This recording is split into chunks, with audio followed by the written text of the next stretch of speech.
Good morning, friends. Let us start a new standard chapter, that is the 11th standard biology. My name is Hardik Patel. We'll be starting with the first chapter of the 11th standard, that is the living world.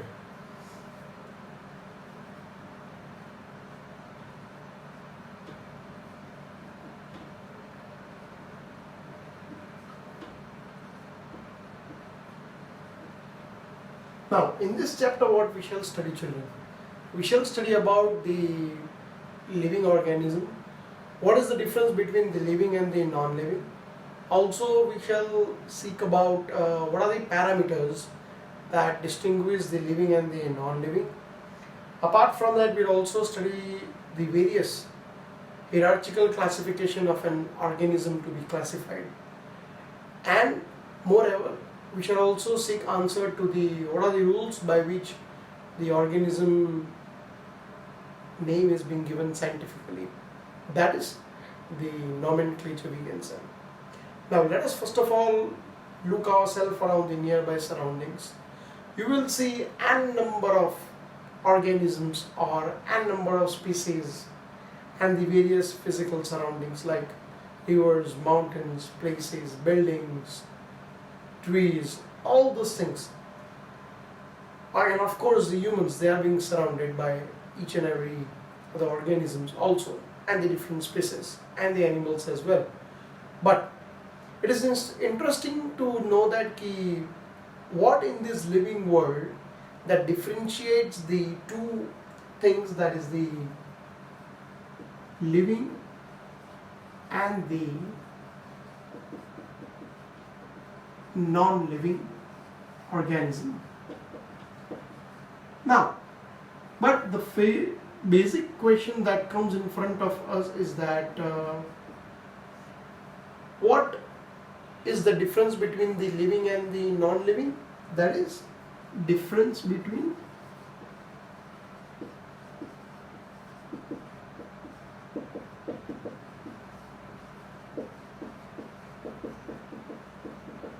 and apart from that, what is the purpose of life, we can say.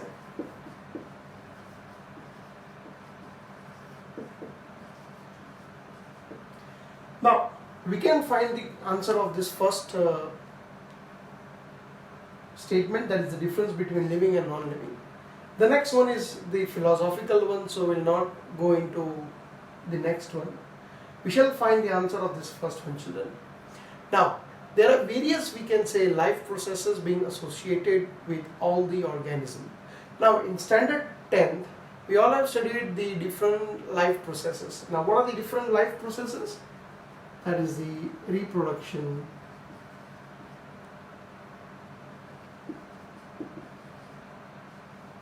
then the growth,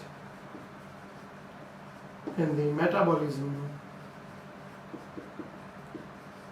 then the movement, or that is the control and coordination, and other various life processes like the nutrition, respiration. So all are the different, we can say, life processes. So they are the what? Different life processes.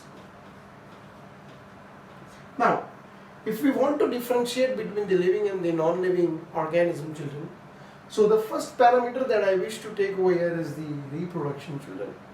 Now, reproduction means what? That we all have studied in the 10th standard, children, but let us revise.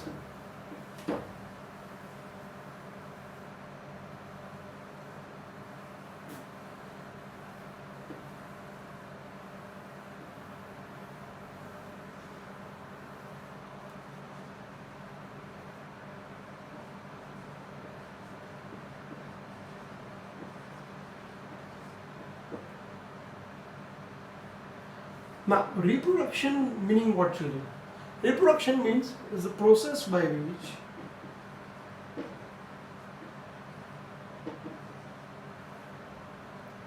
new organism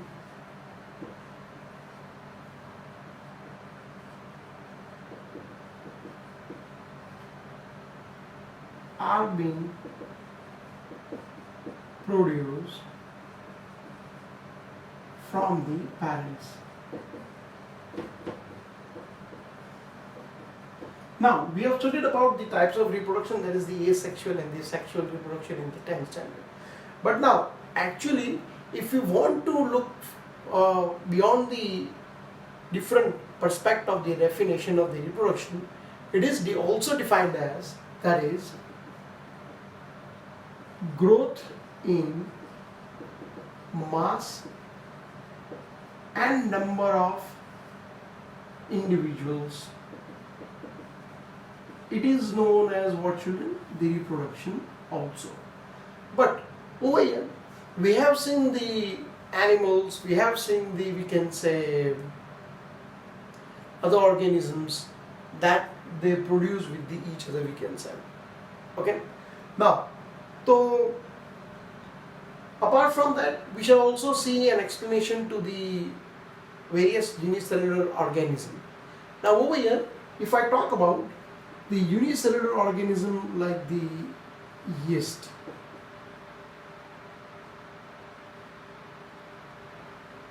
and the, we can say, mushroom, they both reproduce by the process of, we can say, that is the spores.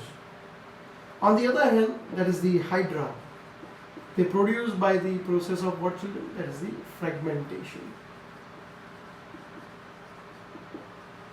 Even if we talk about the amoeba and the other bacteria, they produce by the which process?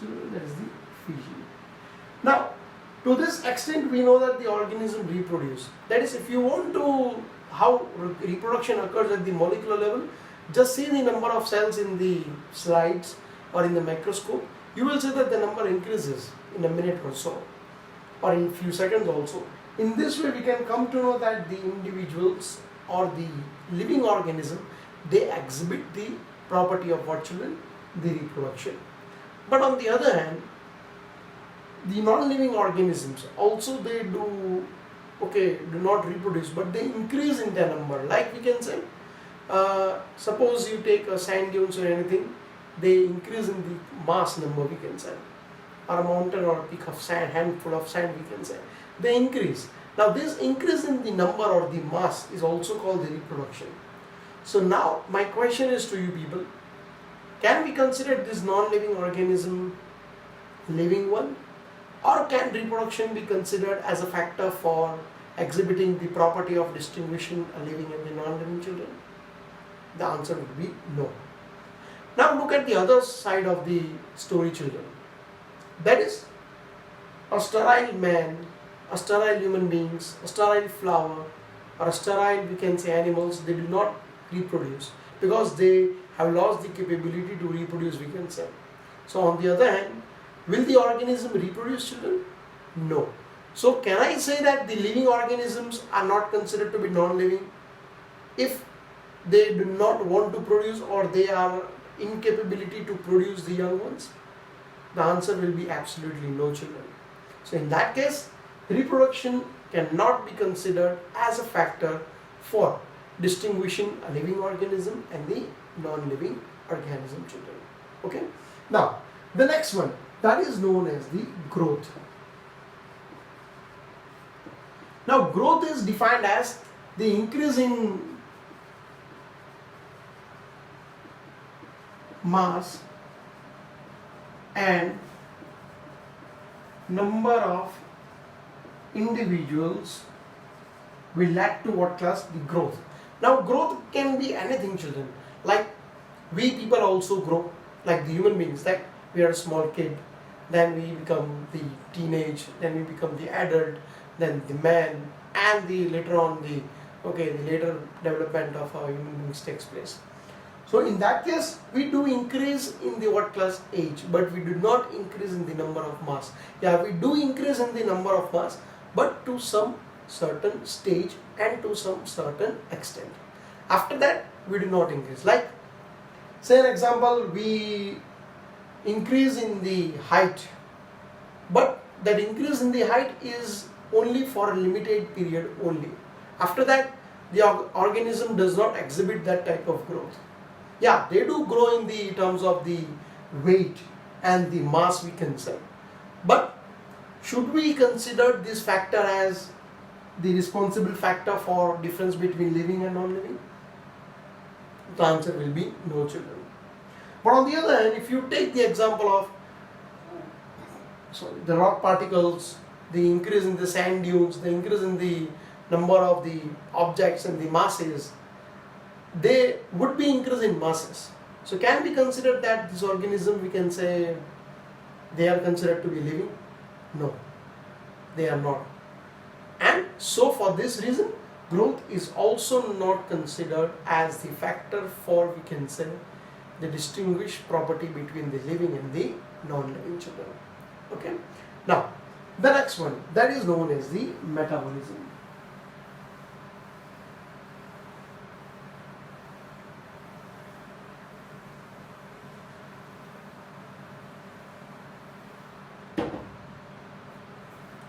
That is the metabolism.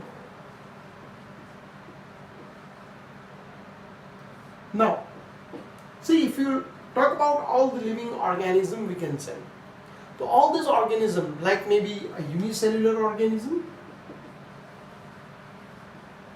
or we can say multicellular organism.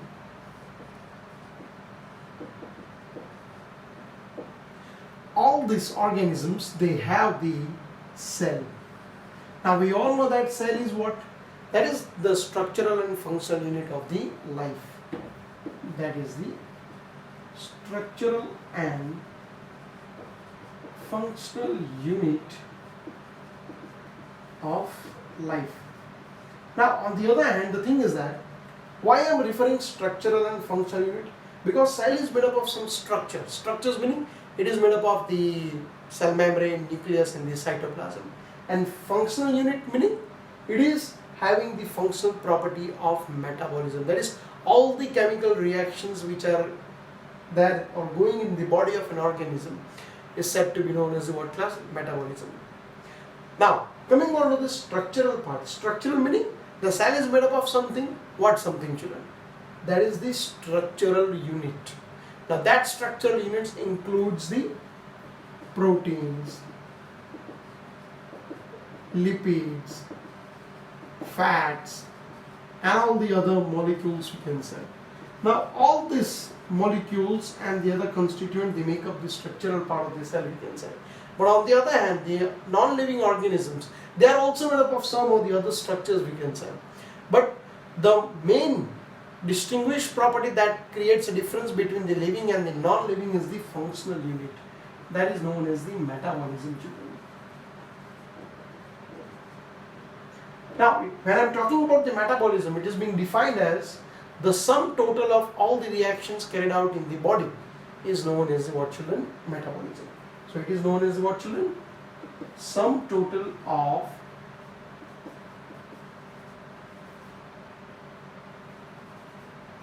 all the chemical reactions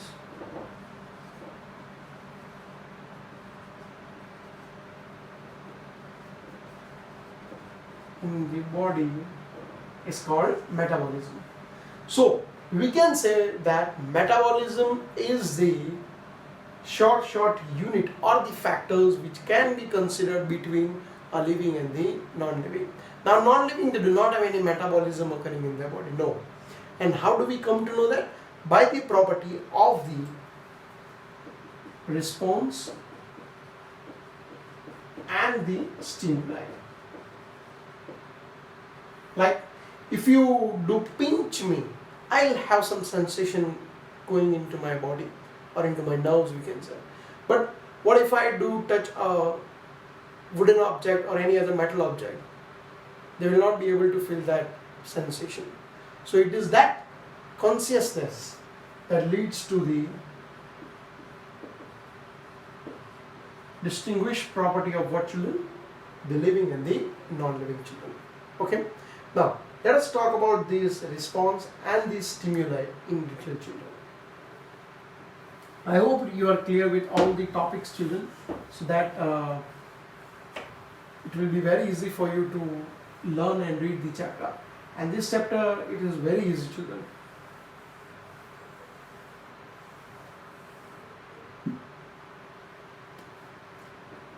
Now, response and the stimuli.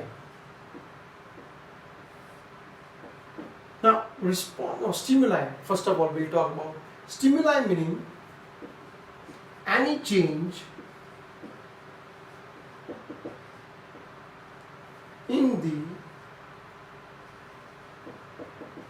the environment of the organism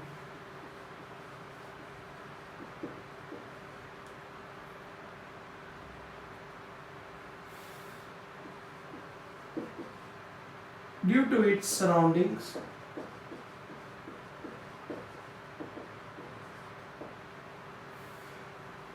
or we can say not environment, that is any change in the behavior of the organism due to its surroundings. It is known as what class? Stimuli. Like you are walking on a road and a peel of banana comes in front of you. What do, children? You either throw it into the dustbin or you surpass by the peel of the banana, children. So that is the stimuli. But the way you reacted is known as the what class? Response. That is the way by which an organism changes to stimuli. It is known as what, children? Response. Now, plants, animals and human beings, these three organisms, they respond to this stimuli. Now, animals, we don't know how they do respond. Like if a dog comes in front of you, either you run away or you make him run away. That is, they exhibit, we are the stimuli and the dog is what, children? Over here is the response. That is, he exhibited by, seeing us. So we can say humans and the dog, we can say. So the dog, by seeing, that is the what class? Stimuli for him. And the way he reacted, is the what, children? The response, we can say. Now, plants, they exhibit the response to the stimuli by the process of photoperiods, we can say. Now, photoperiods meaning what? That I'll explain you in a brief, children. Photoperiod is nothing but the availability of the sunlight, the water, the minerals, the nutrients by which the plant take in and they synthesize their food, we can say. That is by the process of photosynthesis. Now, the thing is that all plants do not have the same photoperiod. And what are the plants they respond to these photoperiods? They respond to the gravity, water, then the sunlight, and the chemical, and the touch.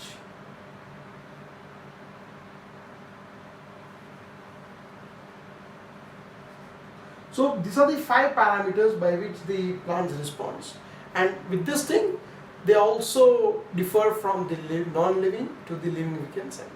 As we all know, animals and human beings, they do differ from the living and the non-living that we have already discussed, children. So there are 2 things that we have learned in this lecture. That is the first one, that is the metabolism, which is a short defining property that is differentiating between the living and non-living. And the other one, that is the response to stimuli or the consciousness, which leads to the defining property of living and the non-living, children. I hope you have enjoyed this lecture, children, and you have come to a conclusion that how do we define or differentiate between a living and the non-living organism, children. Thank you. Stay home, stay safe.